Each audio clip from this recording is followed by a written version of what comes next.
दोस्तों આગળ વધીએ પહેલાં સબસ્ક્રાઇબ બટન જરૂરથી દબાવો અને હા બેલ બટન પણ દબાવો જેથી દરેકે દરેક વિડીયો જલ્દી મળી શકે.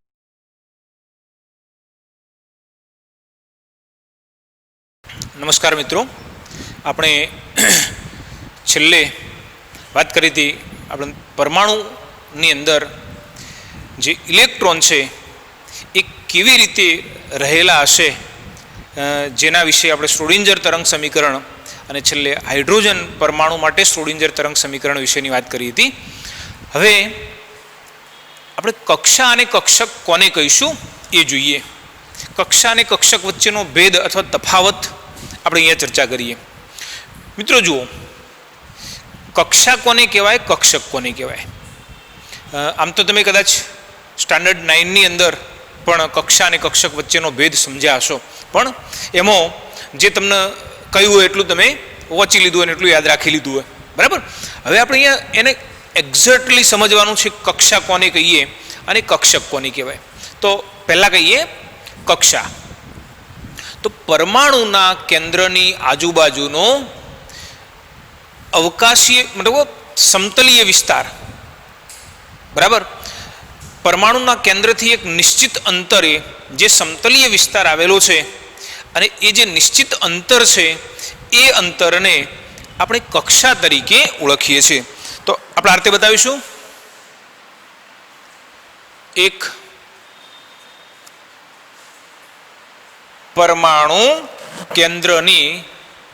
પરમાણુના કેન્દ્રની આસપાસનો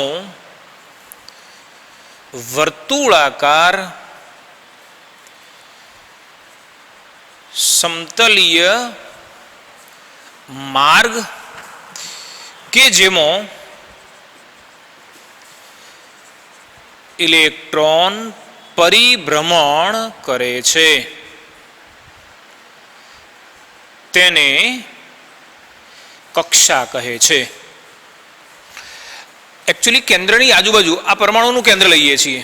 દાખલા તરીકે આ પરમાણુનું કેન્દ્ર લીધું, તો પરમાણુના કેન્દ્રની આજુબાજુ ઇલેક્ટ્રોન જે આવા વર્તુળાકાર માર્ગની અંદર ફરતો હશે, પરિભ્રમણ કરતો હશે, તેને કક્ષા કહીએ છીએ. હવે આપણને તો પ્રશ્ન એવો થાય કે આપણે પરમાણુને કેવો કલ્પ્યો હતો? પરમાણુને દડા જેવો ગોળ કલ્પેલો છે, બરાબર. હવે તમને કદાચ ખબર હશે કે માની લો આપણે આ રીતે બતાવીએ કે આ પરમાણુ છે અને પરમાણુની આજુબાજુ આ વર્તુળાકાર માર્ગની અંદર ઇલેક્ટ્રોન ફરી રહ્યો છે, બરાબર. હવે જ્યારે ઇલેક્ટ્રોન આ રીતે ફરતો હશે તો બરાબર આ રીતે નથી ફરતો, પણ આપણે જાણીએ છીએ કે તરંગ સ્વરૂપે પ્રસરણ પામે છે, આ રીતે પ્રસરણ પામે છે, બરાબર. આ રીતે તરંગ સ્વરૂપે એ પ્રસરણ પામે છે. હવે જ્યારે એ તરંગ સ્વરૂપે આ રીતે પ્રસરણ પામતો હોય, આ રીતે ધારો તરંગ સ્વરૂપે પ્રસરણ પામે છે, તો મિનિમમ આટલા અંતરે અને મેક્સિમમ આટલા અંતરે હશે, બરાબર છે. કેન્દ્રથી ઇલેક્ટ્રોન મિનિમમ આટલા અંતરે અને મેક્સિમમ આટલા અંતરે હશે. હવે તમે જુઓ કે તમારે ઇલેક્ટ્રોન માટેની કોઈ પણ માહિતી મેળવવી છે તો તમે આ અંતર લો અથવા આ અંતર લો તો તમને બધા વેલ્યુ અલગ અલગ મળશે. એટલે અહીંયા શું કર્યું કે આ બંનેના વચ્ચેનું જે સરેરાશ અંતર છે એને આપણે અહીંયા લીધેલું છે અને આ જે કાલ્પનિક માર્ગ આપણે અહીંયા બતાવ્યો, હવે ગણતરી કરવા માટે આપણે શું કર્યું? સમતલીય રચના લીધી. આમ તો જે દાખલા તરીકે આ પરમાણુ છે તો ઇલેક્ટ્રોન આમાંય ફરી શકે, આમાંય ફરી શકે, આમાંય ફરી શકે, આમાંય ફરી શકે, બરાબર ને? બધી રીતે ફરી શકે. પણ આપણે સમજવા માટે શું કર્યું? કોઈ એક જ સમતલ લીધેલું છે અને એ સમતલની અંદર એનું નિશ્ચિત અંતર લીધેલું છે. દાખલા તરીકે આ અંતર તમે લીધું. જરૂર નથી કે ઇલેક્ટ્રોન એક્ઝેક્ટ અહીંયા જ છે. ઇલેક્ટ્રોન તો આરથી તરંગ સ્વરૂપે ફરી રહ્યો છે, તરંગ સ્વરૂપે ગતિ કરી રહ્યો છે, પણ ગણતરીની સરળતા માટે અથવા કોઈ પણ આંકડાકીય માહિતી મેળવવી છે તો અહીંથી અંતર કેટલું? તો એક ફિક્સ અંતર. અને ફિક્સ અંતર કેવી રીતે લીધું? તો મેક્સિમમ અને મિનિમમ જે ડિસ્ટન્સ છે બેનું સરેરાશ લીધું. તો આ માર્ગને આપણે શું કહીએ છીએ? કક્ષા તરીકે ઓળખીએ છીએ, બરાબર. તો ફરીથી કે પરમાણુના કેન્દ્રની આજુબાજુનો વર્તુળાકાર સમતલીય માર્ગ, આ વર્તુળાકાર સમતલીય માર્ગ લીધો. હવે તમને એમ થાય કે આ તો કદાચ આપણે એવી કલ્પના કરી કે આ રીતે ઇલેક્ટ્રોન ફરતો હોય તો. હવે તમને પ્રશ્ન એમ થાય કે ઇલેક્ટ્રોન જો આ રીતે ફરતો હશે તો હવે આની આ વસ્તુ આપણે આમ ફેરવી દેવાની અને પછી આમ વિચારો, બરાબર છે. હું અહીંથી આમ બતાવતો હતો કે આમ ફરે છે, બરાબર. હવે એની જ વસ્તુ આપણે આમ ફેરવી દઈએ તો આના જેવી રચના થઈ જાય. જે આપણે આ રીતે લેતા હતા એની જ રચના આના માટે પણ લઈ શકાય. મતલબ એક સમતલીય, કોઈ પણ એક સમતલની અંદર જે કેન્દ્રના આજુબાજુનો વર્તુળાકાર માર્ગ છે કે જેની અંદર ઇલેક્ટ્રોન પરિભ્રમણ કરે છે એને આપણે શું કહીએ છીએ? કક્ષા તરીકે ઓળખીએ છીએ. બરાબર. ચલો, તો કક્ષક કોને કહેવાય? પરમાણુના કેન્દ્રની આસપાસનો અવકાશીય વિસ્તાર કે જેમાં ઇલેક્ટ્રોન મળી આવવાની મહત્તમ સંભાવના છે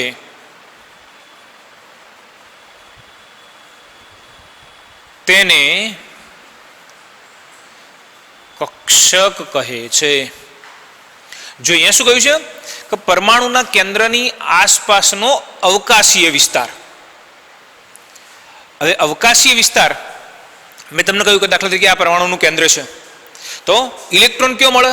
ઇલેક્ટ્રોન મળવાની શક્યતા કયો આગળ? તો મેં તમને બતાવ્યું એમ કે ઇલેક્ટ્રોન આમે ફરતો હશે, ઇલેક્ટ્રોન કદાચ આમ પણ ફરી શકે, ઇલેક્ટ્રોન આમ પણ ફરી શકે. લોકો કેન્દ્રની આજુબાજુ ધારો કે આ રીતે ફરી રહ્યો છે તો કેવી રીતે? જો આપણે આમ બતાવીએ, ઇલેક્ટ્રોન દાખલા તરીકે આ માર્ગમાં ફરી રહ્યો છે તો આમ તરંગ સ્વરૂપે ફરે છે તો આટલો વિસ્તાર થયો, બરાબર ને? હવે આટલો વિસ્તાર એ આમે હોઈ શકે, આટલો વિસ્તાર આમે હોઈ શકે, બધી બાજુ હોઈ શકે. તો અવકાશીય વિસ્તાર, કેન્દ્રની આજુબાજુનો અવકાશીય વિસ્તાર કે જો ઇલેક્ટ્રોન મળવાની શક્યતા રહેલી છે એને આપણે શું કહીએ છીએ? કક્ષક તરીકે ઓળખીએ છીએ. બરાબર ને? યાદ રાખો કે આ 3 ડાયમેન્શન અથવા 3D ગોઠવણી બતાવે છે. કેન્દ્રની આજુબાજુનો બધો જ અવકાશીય વિસ્તાર, મતલબ જે જગ્યાએ ઇલેક્ટ્રોન મળી શકે છે એવો વિસ્તાર એ કક્ષક છે જે ત્રિપરિમાણમાં દર્શાવેલું છે, 3 ડાયમેન્શનમાં બતાવેલું છે. જ્યારે અહીંયા વર્તુળાકાર સમતલીય માર્ગ, સમતલ એ 2 ડાયમેન્શન છે. બરાબર? એટલે આ 2 ડાયમેન્શન અને આ 3 ડાયમેન્શનની અંદર એનો ઉલ્લેખ કરે છે. આ ઇલેક્ટ્રોન મળી આવવાની શક્યતા મેં તમને કહ્યું કે ઇલેક્ટ્રોન અહીંયા પણ મળી આવે, અહીંયા પણ મળી આવે, અહીંયા આટલો આ બધો વિસ્તાર એ શું કહેવાય? કક્ષક કહેવાય. આ તો સમતલમાં બતાવ્યું. હવે દાખલા તરીકે જો પરમાણુ દડા જેવો હોય તો કક્ષક કોને કહીશું? કે જે કેન્દ્ર છે એની આજુબાજુનો આટલો વિસ્તાર, બરાબર ને? આટલી જાડાઈવાળો વિસ્તાર જે આમય હશે, જે આમય હશે, જે આમય હશે, તો એનો અર્થ એવો થયો કે દડાની આજુબાજુ એક આટલું જાડું લેયર થયું અને એ લેયર એ કક્ષક છે એવું આપણે અત્યારે માનીશું. બરાબર? ચલો એનાથી આગળ જોઈએ. એકચ્યુઅલી કક્ષાની મદદથી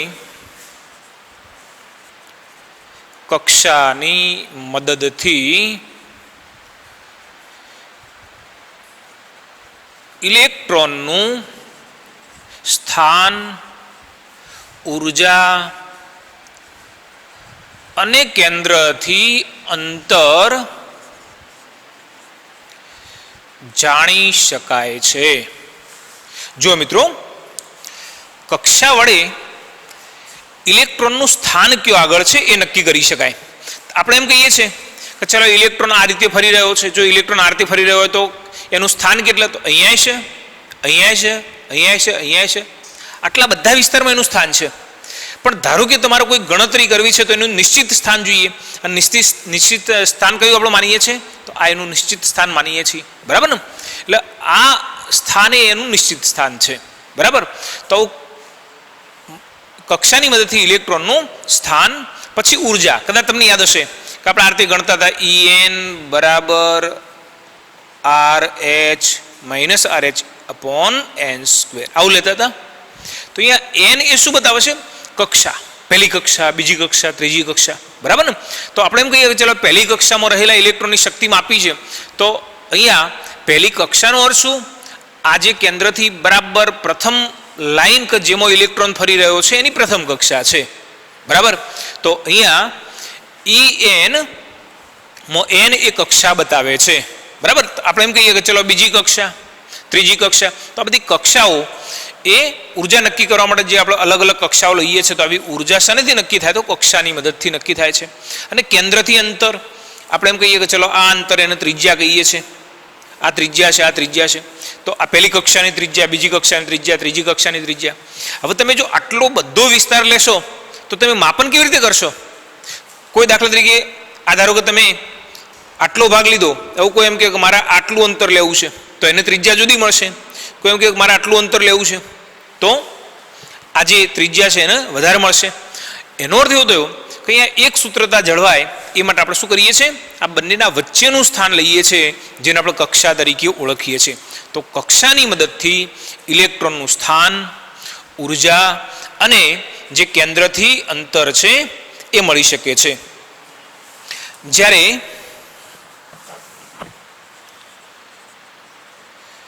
કક્ષકની મદદથી માત્ર ઇલેક્ટ્રોન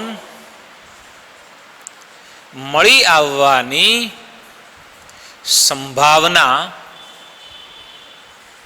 જાણી શકાય છે. કક્ષક દ્વારા શું મળે? તો ઇલેક્ટ્રોન કયો હશે, ઇલેક્ટ્રોનનું સ્થાન કયો આગળ છે, તો એવું સ્થાન માટેની શક્યતા, સંભાવના આપણે જાણી શકીએ છીએ. બરાબર ને? કોઈ ચોક્કસ, અથવા જેમ આપણે અહીંયા બતાવ્યું કે એનું કેન્દ્રથી સ્થાન કેટલું છે, બરાબર છે, પરમાણુના અંદર ઇલેક્ટ્રોન કઈ જગ્યાએ રહેલો છે, એની ઉર્જા કેટલી છે, આ બધી માહિતી કક્ષાથી જાણી શકાય.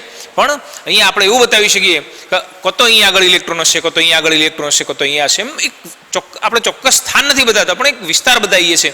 એટલે આ સંભાવના વાળો વિસ્તાર બતાવે છે. ચલો એના પછી જોઈએ કે કક્ષા એ મુખ્ય ઉર્જા સ્તર ગણાય છે. મુખ્ય ઉર્જા સ્તર એટલે એન છે. બરાબર? એકચ્યુઅલી જે કક્ષા છે એને આપણે મુખ્ય ઉર્જા સ્તર તરીકે ઓળખીએ છીએ. મેં હમણાં તમને બતાવ્યું કે ઇલેક્ટ્રોન પહેલી કક્ષામાં પરિભ્રમણ કરી રહ્યો છે, તો પહેલી કક્ષાની ઉર્જા એટલે શું? E1 En, તો એની જગ્યાએ આપણે 1 લઈએ છીએ.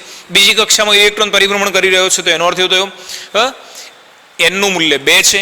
તો અહીં આગળ કક્ષા એ મુખ્ય ઉર્જા સ્તર લઈએ છીએ. જ્યારે કક્ષક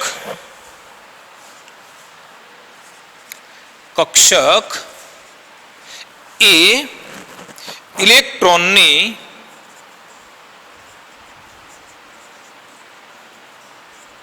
ગૌણ શક્તિ સપાટીઓ છે. જો અહીંયા જેમ કક્ષાને આપણે મુખ્ય ઉર્જા સ્તર અથવા મુખ્ય શક્તિ સ્તર તરીકે ઓળખીએ છીએ, રીતે કક્ષક એ ઇલેક્ટ્રોનની ગૌણ શક્તિ સપાટીઓ તરીકે ગણવામાં આવે છે. ચલો આપણે એમ કહીએ કે દાખલા તરીકે કક્ષા, તો કક્ષાની અંદર શું હશે? તમે દાખલા તરીકે આ કેન્દ્રની આજુબાજુ પહેલી કક્ષા લીધી, તો પહેલી કક્ષાની અંદર જુદી જુદી કક્ષકો હશે, અને એ જે કક્ષકો છે એ પણ એક પ્રકારના ઉર્જા સ્તર જ છે, પણ પહેલાના અંદર આવેલા પેટા વિભાગો છે. એટલે આપણે શું કહીએ છીએ? એને ગૌણ શક્તિ સપાટી તરીકે ઓળખીએ છીએ. અને શું કહેતા હતા? મુખ્ય શક્તિ સ્તર અથવા મુખ્ય શક્તિ સપાટી તરીકે ઓળખીએ છીએ, જ્યારે આને ગૌણ શક્તિ સપાટી તરીકે ઓળખીએ છીએ. બરાબર? ચલો એનાથી આગળ જોઈએ.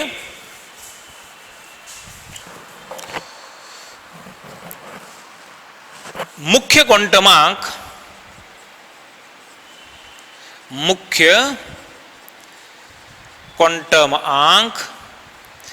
ને n સંજ્ઞા વડે દર્શાવવામાં આવે છે. આપણે અહીંયા મુખ્ય ક્વોન્ટમાંકને દર્શાવવો છે તો એના માટેની સંજ્ઞા કઈ વાપરીશું? તો n વાપરીશું. જેમ મેં તમને કહ્યું એમ En, બરાબર છે? તો n એ મુખ્ય ક્વોન્ટમાંકનો નિર્દેશ કરે છે. જ્યારે કક્ષકોના આકારને ગૌણ ક્વોન્ટમ આંક L વડે દર્શાવાય છે. જો કક્ષકોના જે આકાર છે એને ગૌણ ક્વોન્ટમ આંક વડે દર્શાવવામાં આવે છે, અને ગૌણ ક્વોન્ટમ આંક એ L સંજ્ઞાથી દર્શાવવામાં આવે છે. જો મુખ્ય ક્વોન્ટમ આંક માટેની સંજ્ઞા કઈ હતી? n. જ્યારે ગૌણ ક્વોન્ટમ આંક કે જે કક્ષકનો આકાર નક્કી કરે છે એને કઈ? L સંજ્ઞા વડે દર્શાવવામાં આવે છે. ચલો મુખ્ય ક્વોન્ટમાંક ને આપણે એવું કહીએ છીએ, દાખલા તરીકે આ પહેલી કક્ષા, બીજી કક્ષા, ત્રીજી કક્ષા, ચોથી કક્ષા, તો તો આપણે અહીંયા લખીએ છીએ n બરાબર 1, n બરાબર 2, n બરાબર 3, n બરાબર 4 આ રીતે લખીએ છીએ. બરાબર. તો અહીંયા આની આ જ વસ્તુ મુખ્ય ક્વોન્ટમ આંકને આપણે નંબર સિવાય સંજ્ઞાથી પણ દર્શાવી શકીએ. દાખલા તરીકે આને કે તરીકે ઓળખીએ છીએ, કેપિટલ કે. બરાબર ને. કેમ કે નામ આપ્યું એ તો આપણે જાણતા નથી, પણ પહેલી કક્ષાને કે કહ્યું તો પછી સરળતાથી યાદ રાખવા માટે શું કહ્યું? એબીસીડીના ક્રમમાં કે પછી એલ, એમ, એન આ રીતે દર્શાવવામાં આવે છે. બરાબર ને. તો આપણે અહીંયા બતાવીએ કે મુખ્ય ક્વોન્ટમ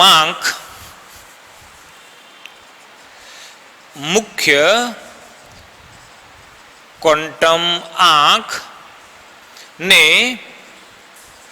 અનુક્રમે કે, એલ, એમ, એન સંજ્ઞાઓ વડે દર્શાવાય છે. જો યાદ રાખજો, એકચ્યુઅલી કેનો અર્થ શું? તો n બરાબર 1, l બરાબર l એટલે શું? તો બીજી કક્ષા, ત્રીજી કક્ષા, ચોથી કક્ષા. બરાબર છે. મૂળ આ બધી કક્ષાઓના જે નંબર લેતા હતા, નંબર લખતા હતા એની જગ્યાએ અહીંયા આગળ એના માટે ચોક્કસ સંજ્ઞા વાપરી છે. બરાબર છે. તો આ રીતે પણ એને દર્શાવવામાં આવે છે. જ્યારે કક્ષકને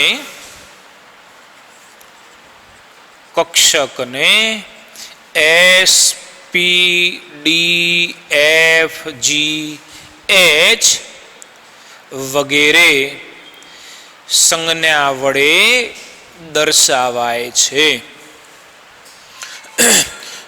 કક્ષા એટલે એક નિશ્ચિત માર્ગ આપણે નક્કી કર્યો. કક્ષક એટલે એનો પેટા વિભાગ છે. તો જે કક્ષાને આપણે દાખલા તરીકે પહેલી કક્ષા તો એને કે સંજ્ઞાથી દર્શાવી, એ જ રીતે કક્ષાની અંદર જે આવેલી કક્ષકો છે એને આપણે એસ, પી, ડી, એફ, જી, એચ આવી અલગ અલગ સંજ્ઞાઓ વડે દર્શાવીએ છીએ. જો એની ખાસિયત જુઓ કે બધા જ લેટર્સ એ સ્મોલ લેટર્સ છે. બીજી એબીસીડીના અક્ષરો છે, આમાં બધા પહેલી એબીસીડીના અક્ષરો હતા. બદલી નહીં દેવાનો, નહીં તો બધું અર્થઘટન ખોટું પડશે. બરાબર છે. એટલે આ જે લખ્યા એ બીજી એબીસીડીના અક્ષરો છે, અહીંયા જે લખ્યા એ પહેલી એબીસીડીના અક્ષરો છે. બરાબર. તો કક્ષા કોને કહેવાય અને કક્ષક કોને કહેવાય એ આપણે અહીંયા સમજાવ્યું છે. ચાલો જુઓ મિત્રો, ક્વોન્ટમ આંક એટલે શું સમજાવું, સમજૂતી આપો.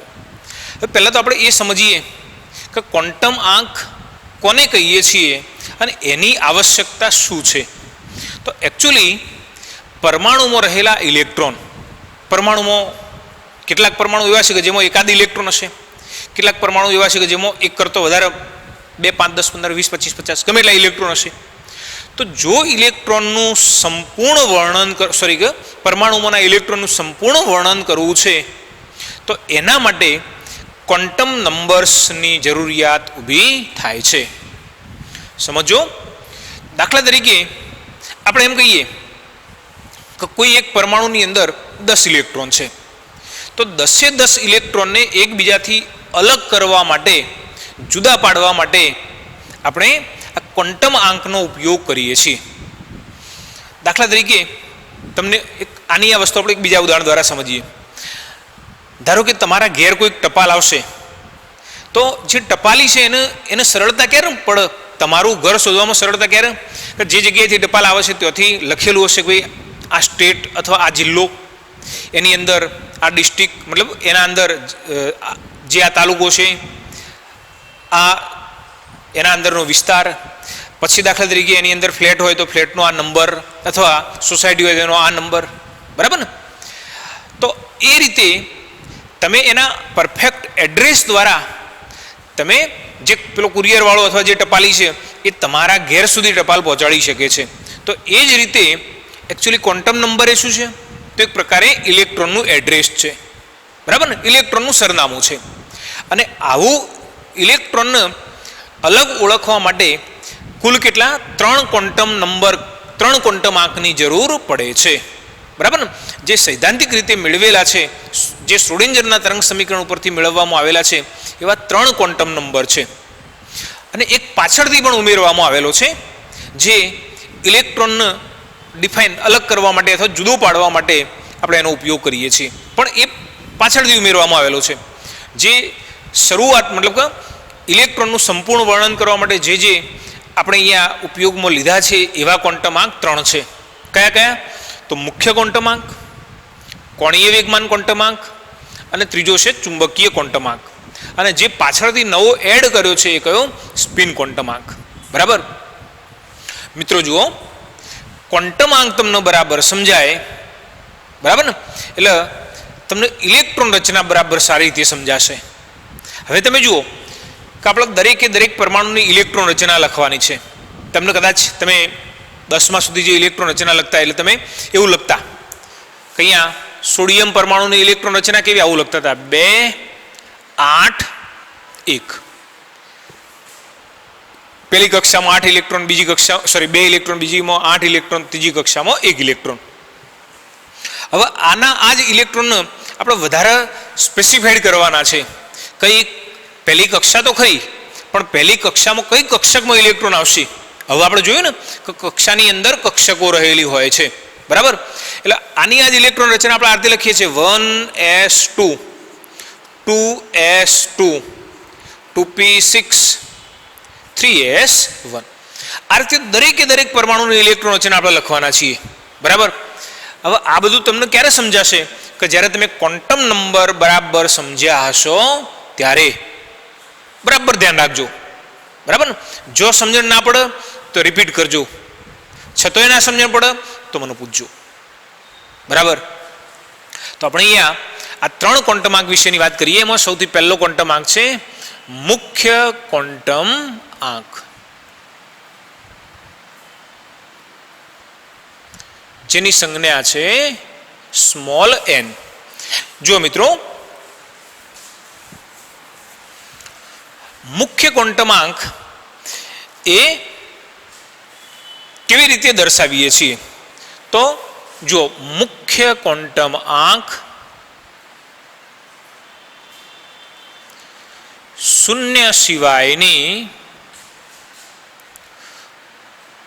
પૂર્ણાંક સંખ્યાઓ છે.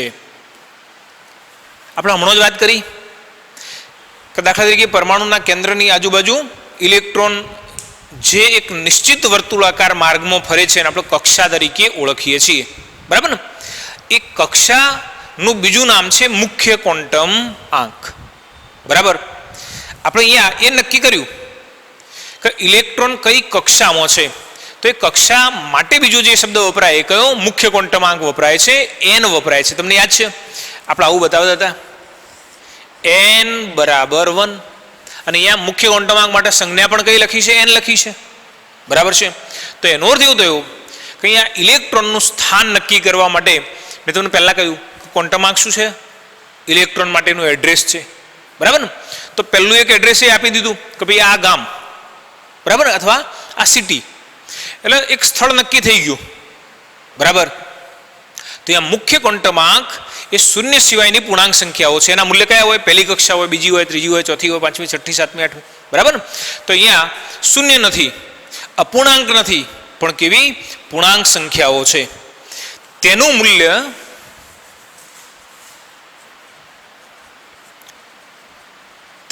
મૂલ્ય કક્ષકનું કદ સાથે સાથે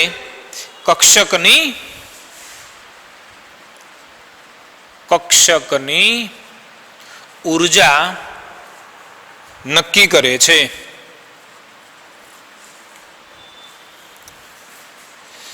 જેમ n નું મૂલ્ય વધે તેમ ઉર્જા વધે છે. જો મિત્રો, તેનું મૂલ્ય કક્ષકનું કદ નક્કી કરે છે. હવે દાખલા તરીકે આપણે એમ કહીએ કે આ પહેલી કક્ષા, ચલો પહેલી કક્ષાની અંદર કોઈ કક્ષક આવેલી છે. બરાબર, દાખલા તરીકે આ બીજી કક્ષા, બીજી કક્ષાની અંદર પણ કક્ષક આવેલી છે. ઘણી વખત એવું બનશે કે જે કક્ષક અહીંયા છે એની એ જ કક્ષક અહીંયા છે, પણ બંનેમાં ફરક શું? તો આની જે કક્ષક છે કેવી? નાની હશે.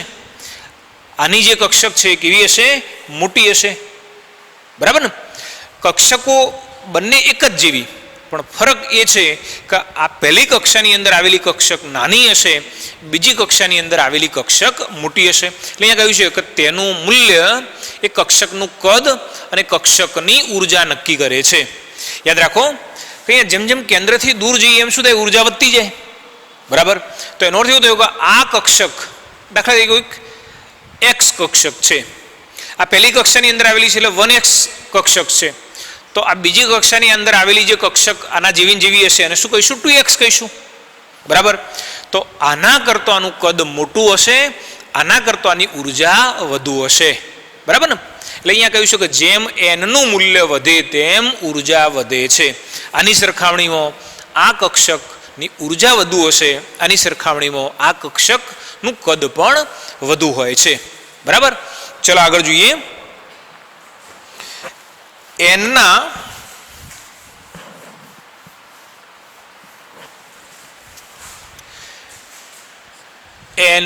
મૂલ્યના વધારા સાથે કક્ષકોની સંખ્યા વધે છે, જે n² જેટલી હોય છે.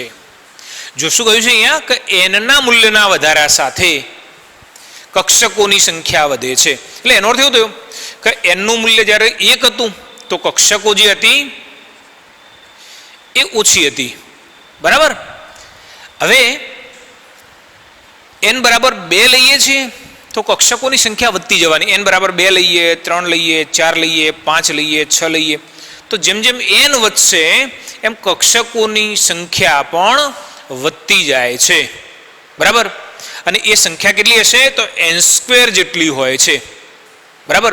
દાખલા તરીકે કોઈ આપણને એમ પૂછે કે ભાઈ પહેલી કક્ષા, તો પહેલી કક્ષામાં કેટલી કક્ષકો, તો અહીંયા મેં લખ્યું ઓછી, અને પછી જેમ જેમ આગળ જઈએ એમ વધતી જાય. પણ કેટલી તો ચોક્કસ આપણે બતાવી શકીએ છીએ કે પહેલી કક્ષામાં n² 1² એટલે કેટલા 1 કક્ષક છે, બીજી કક્ષામાં કેટલી 4 કક્ષક છે, ત્રીજી કક્ષામાં કેટલી 9 કક્ષક છે, ચોથી કક્ષામાં 16 કક્ષક છે, પાંચમી કક્ષામાં 25 કક્ષક છે. તો કોઈ પણ કક્ષામાં રહેલી કક્ષકો કેટલી, તો n² જેટલી હોય છે. બરાબર. તો આ રીતે જે કક્ષકો છે એ આપણે નક્કી કરી શકીએ છીએ. ચલો એના પછી હાઇડ્રોજન પરમાણુ H પરમાણુ અને તેના જેવા સ્પીસીઝ કયા કયા He+, Li2+, B3+ વગેરે માટે કક્ષાનું કદ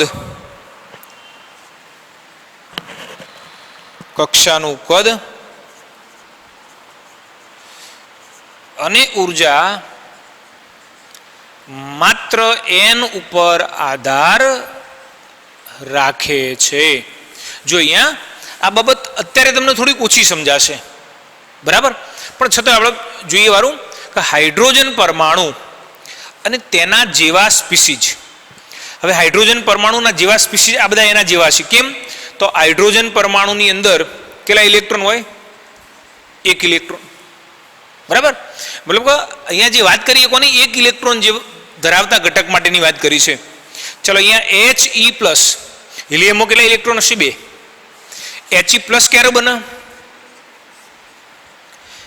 He 1 ઇલેક્ટ્રોન ગુમાવશે તો He+ બનશે.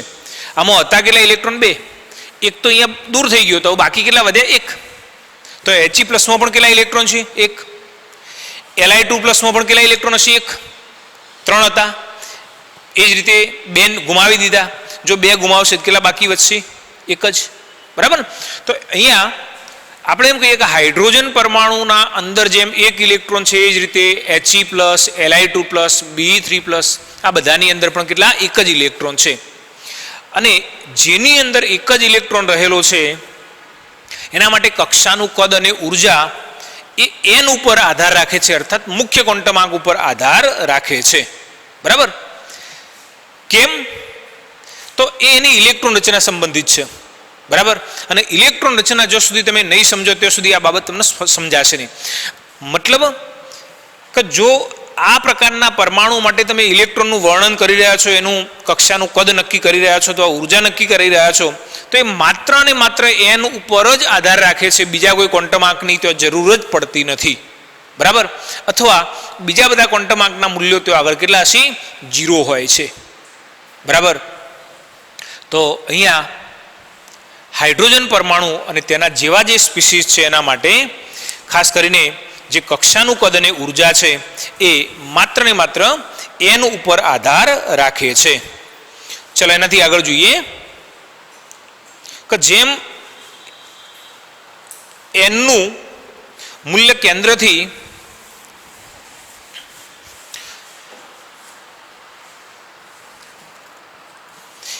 એનનું મૂલ્ય કેન્દ્રથી સાપેક્ષ અંતર દર્શાવે છે. જેમ એન વધે તેમ કેન્દ્રથી અંતર વધે છે. સીધી વસ્તુ છે. આપણે આવું બતાવીએ છીએ કે દાખલા તરીકે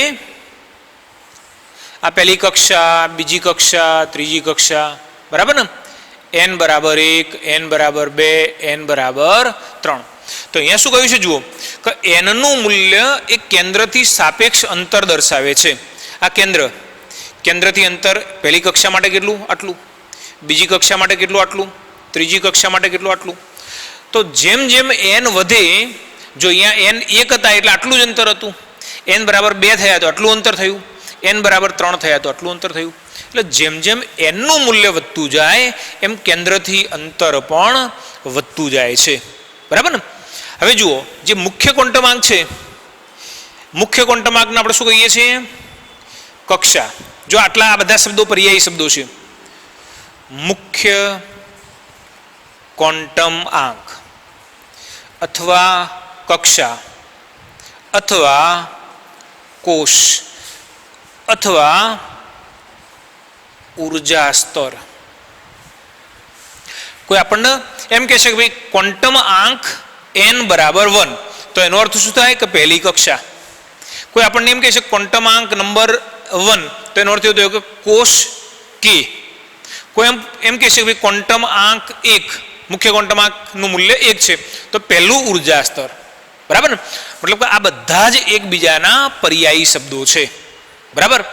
હવે આપણે મુખ્ય ક્વોન્ટમ આંકના આધારે થોડોક જે એનો સાર છે આપણે અહીંયા કોષ્ટક સ્વરૂપે સમજી લઈએ. જો આ રીતે